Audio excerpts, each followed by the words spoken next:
Hello friends, welcome to SSC coaching centre. दोस्तों, आज का वीडियो आपका बहुत इंपॉर्टेंट होने वाला है। गणित के सभी इंपॉर्टेंट प्रश्न लेकर के आए हैं आपके लिए, जो आपको परीक्षा में बहुत मदद करेंगे। तो पूरा वीडियो देखिएगा दोस्तों, सब कुछ समझ में आएगा। चलिए स्टार्ट करते हैं। पहला प्रश्न है आपका, निम्नलिखित में से कौन सा पूर्ण वर्ग का इकाई अंक नहीं हो सकता। निम्नलिखित में से कौन सा पूर्ण वर्ग का इकाई अंक नहीं हो सकता। कोई भी संख्या पूर्ण वर्ग हो लेकिन उसमें इकाई अंक नहीं हो सकता। तो इसको हम अच्छे से सीखेंगे। देखिए, सबसे पहले मैं स्टार्ट करूं एक से, तो मैं एक का वर्ग करूंगा तो एक रहेगा। उसके बाद में मैं दो का वर्ग करूंगा तो चार रहेगा। छः का वर्ग करूंगा, छः का वर्ग करूंगा दोस्तों, छः का वर्ग 36 होगा। ठीक है, एक हो गया, दो हो गया, दो के बाद तीन आता है, इधर कर लेते हैं। तीन का वर्ग दोस्तों 9 हो गया। चार का वर्ग करेंगे दोस्तों 16 हो गया। और पाँच का वर्ग करेंगे दोस्तों कितना हो गया, 25 हो गया। एक का हो गया, दो का हो गया, तीन का हो गया, चार का, पाँच का, छः का। छः के बाद सात का वर्ग करेंगे, सात का वर्ग 49 होता है। आठ का वर्ग करेंगे, आठ का वर्ग 64 होता है।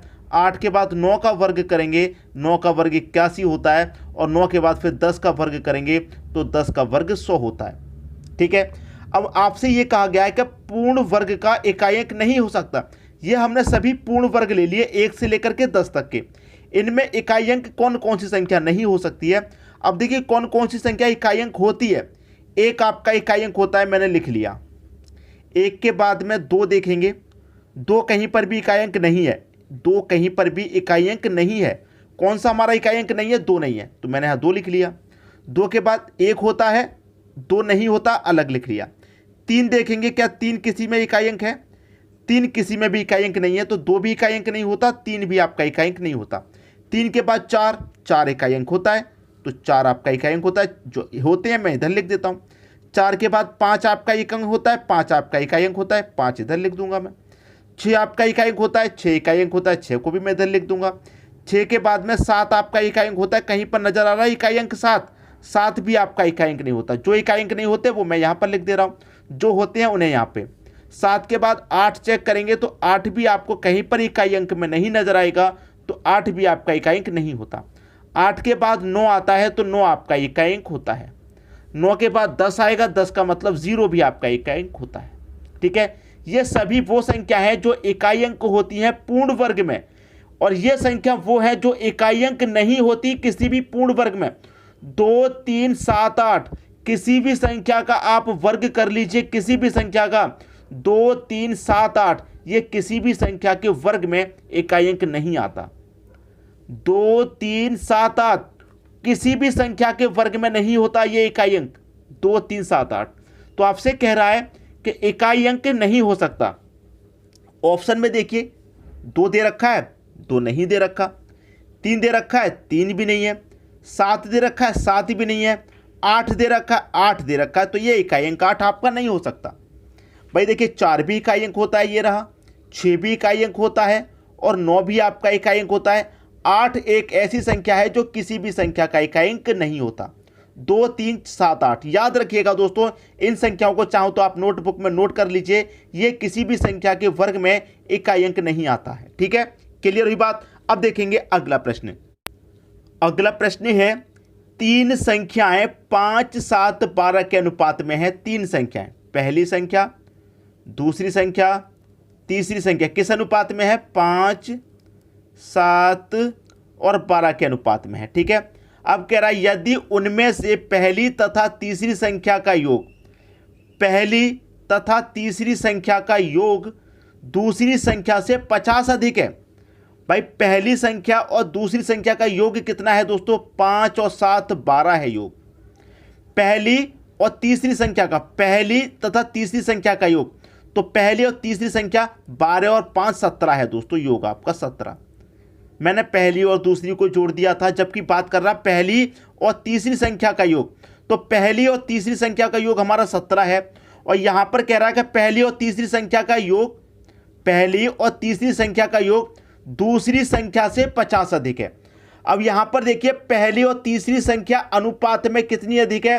भाई पहली और तीसरी संख्या का जो योग है वो अनुपात में दूसरी संख्या से कितना अधिक है। अनुपात में दूसरी संख्या 7 है, और पहली संख्या और तीसरी संख्या का योग 17 है, और दूसरी संख्या हमारी अनुपात में 7 है, तो 7 से 17 है कितना अधिक है? 7 से 17 है 10 अधिक। भाई दूसरी संख्या से 50 अधिक है, अनुपात में 10 अधिक है और संख्या में कितना अधिक है? 50। तो 10 बराबर 50, तो 1 बराबर हो जाएगा 5। अब यहां पर कह रहा है कि तीनों संख्याओं का योग कितना है? भाई तीनों संख्याओं का योग बता दीजिए। तीनों का योग कर लो, 5 और 7 12, 12 और 12 24। अनुपात में योग कर लिया हमने 24। 5 का मल्टीप्लाई 24 से कर देंगे, 5 का मल्टीप्लाई 24 से कर देंगे, कितना जाएगा? 120। ये आपका आंसर आ गया, बी ऑप्शन।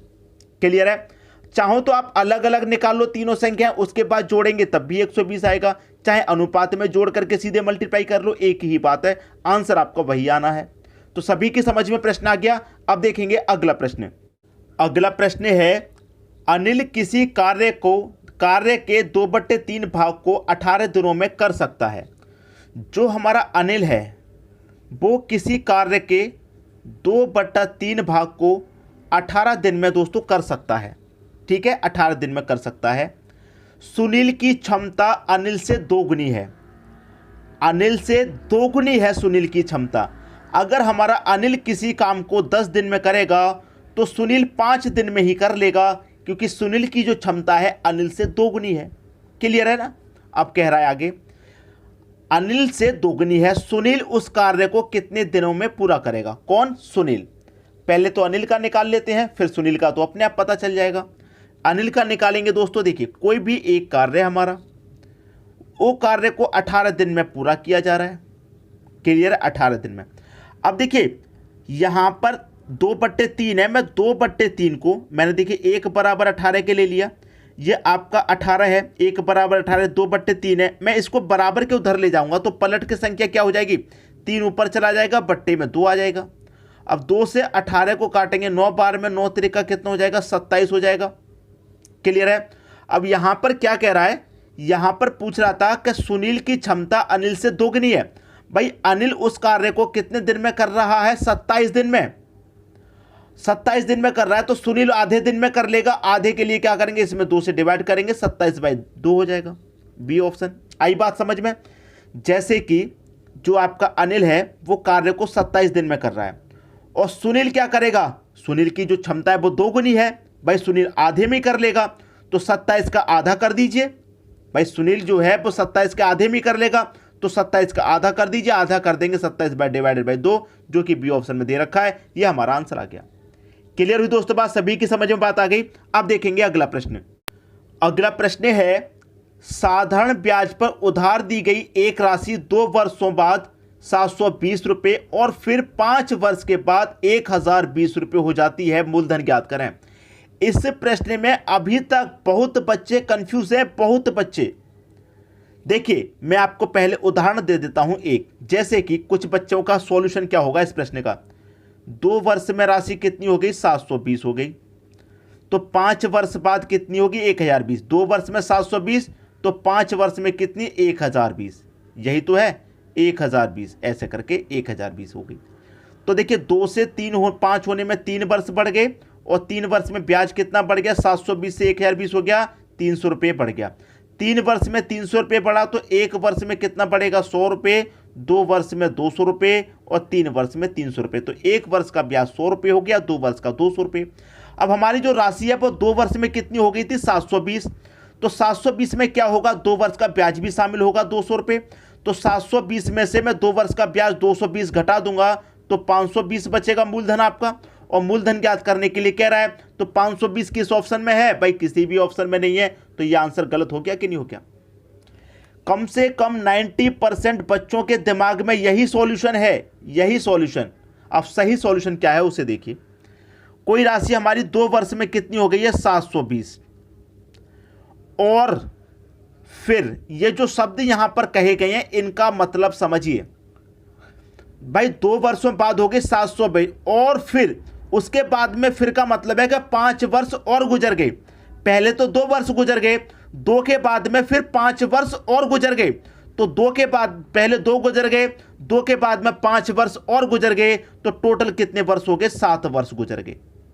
7 वर्ष बाद वो कितनी हो रही है? 1020 हो रही है राशि। अब 2 से 5 वर्ष गुजर गए भाई, 2 से 7 हुआ, 5 वर्ष गुजरे हैं, तो 2 से 7 हुआ, 5 वर्ष तो गुजरे, तो 5 वर्ष हो गए। और 5 वर्ष में ब्याज कितना ऐड हो गया, 720 से 1020 हो गया, 300 रुपये ब्याज का हो गया। ठीक है, 300 रुपये ब्याज का हो गया भाई। 5 वर्ष का ब्याज आपका 300 है, तो आपका 1 वर्ष का ब्याज कितना होगा, 1 वर्ष का ब्याज होगा 60 रुपये। 1 का 60 रुपये, तो 2 का ब्याज कितना, 120 रुपया। तो आपके पास 2 वर्ष का जो मिश्र धन है 720 है, और 2 वर्ष का ब्याज 120 है, तो 720 में से 2 वर्ष का ब्याज घटा दीजिए, मूलधन बचेगा। तो 720 में से 120 जाएगा, 600 बचेगा, 600 आपका मूलधन हो जाएगा। बी ऑप्शन सही हो गया। क्लियर है। ये जो शब्द कहे जाते हैं इनका मतलब होता है अच्छे तरीके से समझना, वरना प्रश्न का आंसर आप ढूंढते रह जाओगे, मिलेगा नहीं, 520 मिलेगा नहीं। याद रखिएगा, इस बातों को ध्यान रखिएगा, शब्दों को। ठीक है, अब देखेंगे हम अगला प्रश्न। अगला प्रश्न है, साधारण ब्याज पर 15% वार्षिक दर से प्रतिमाह 1200 रुपये कमाने के लिए, प्रतिमाह का मतलब 1 महीने के 1200, 1 महीने के 1200 रुपये कमाएगा, तो 1 वर्ष में कितने महीने होते हैं, 12, तो वो 12 महीने का मतलब 1 वर्ष में कितना कमा लेगा, 12 का 144 होता है, और 2 जीरो लगा दीजिए, 14,400 रुपये कमाएगा 1 साल में। भाई 1 महीने में 1200 कमा रहा, तो 1 साल में कितने कमाएगा, 14,400 रुपये। और 1 साल का जो रेट है वो कितना है, 15% है। भाई 1 साल का रेट 15% और 1 साल की जो रकम है 14,400, तो आप कह सकते हैं कि 15% का मान 14,400 के बराबर है कि नहीं है। भाई 1 साल का वार्षिक दे रखा है, मतलब 1 साल का रेट 15%, और 1 साल में वो कितना कमा रहा है, 14,400, तो 15% का मान 14,400 आपसे पूछ रहा है। यहां पर क्या धीरज को किसी रकम की आवश्यकता होगी, ठीक है, कितनी रकम की आवश्यकता होगी, मतलब 100% का मान पूछ रहा है। 15% का मान 14,400, तो 100% का मान कितना, 14,400 में 15 से कर देंगे डिवाइड, 100% का मान पूछ रहा है, 100 से कर देंगे मल्टीप्लाई, आपके प्रश्न का आंसर आ जाएगा।